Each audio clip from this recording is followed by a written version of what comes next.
Hi everyone and welcome back. Today I'm excited to share with you how I sewed this beautiful table runner with a ruffled edge. It's made from a vintage sheet which I found at the thrift store, so let's go ahead and I'll show you how to make one for yourself. First off, cut one piece of fabric 20 inches wide by 51 inches long. This will be the body of the table runner. Next, cut two pieces 8 inches wide by 32 inches long. This will be the two pieces for the ruffles.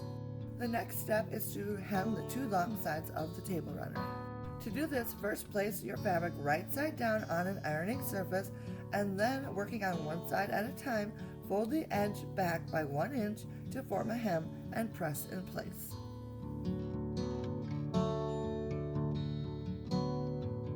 Next, open up your pressed hem and fold the raw edge towards the center of the fabric by 1/2 inch. Then, once again, press in place.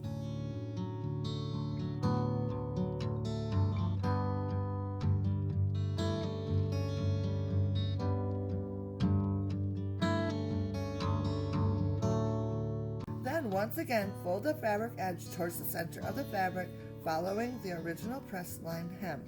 This will give you a nice, crisp, encased hem for a professional look. Pin the hem in place and then repeat the folding and pressing sequence on the opposite long edge of the table runner. Once both sides have been folded, pressed, and pinned in place, sew a simple straight line along each edge to hold the hem in place.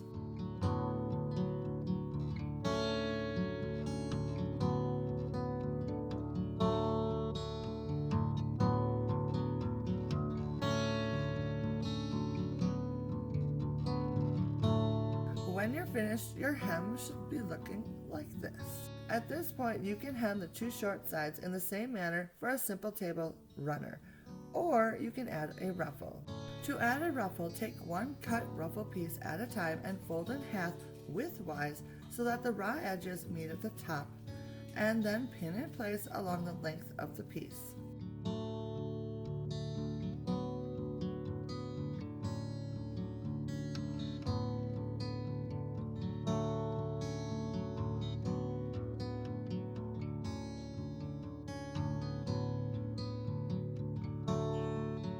Once it's all pinned together, run a basting stitch along the top raw edge about 1/2 inch down from the top of the fabric. It should look like this once you're done. To form the ruffle, find the two threads at one end of the fabric. Using the thread on the back side of the fabric, wrap it around your index finger a couple times. Next, pinch the top of the fabric with your other hand near the end of the fabric and gently pull the two apart. This will give you a little teeny tiny ruffle which won't move very much at first. Then just work that little ruffle down the basting stitch. We go back to the start again, pull the two apart, and you'll start to get more and more of a ruffle each time you do it. So just keep pulling gently and moving the ruffling down the length of the basting stitch. Hopefully that makes sense, but if you just keep following those steps, you just continue to make the ruffle along the length of the fabric until you have it ruffled as much as you would like it to be.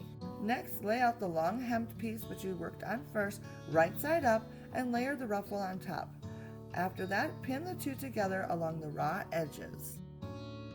Then take and sew a seam along the length of the ruffle about 1 inch to 1/2 inch away from the raw edge. Work slowly and adjust the ruffle as you go to ensure that it lays nicely.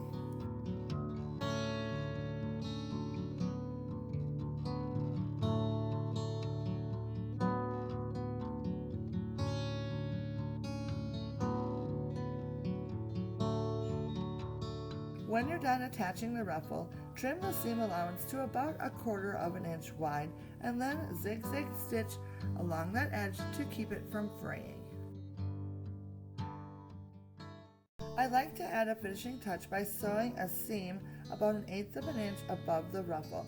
This does a good job of tacking the zigzag stitch on the opposite side in place so that it lays nicely, and it gives the table runner a nice finished look. And that, my friends, is all you need to do to make yourself a table runner with a ruffled edge. I love how this table runner turned out, and I think the fabric is absolutely gorgeous and so perfect for spring. Plus the ruffle gives it a nice, soft, decorative touch, which I love. I hope you enjoyed today's Sew With Me project. If you did, give it a thumbs up and leave me a comment down below. I would love that. If you have any suggestions for future Sew With Me projects, let me know down in the comments. And as always, thanks for watching. Bye now.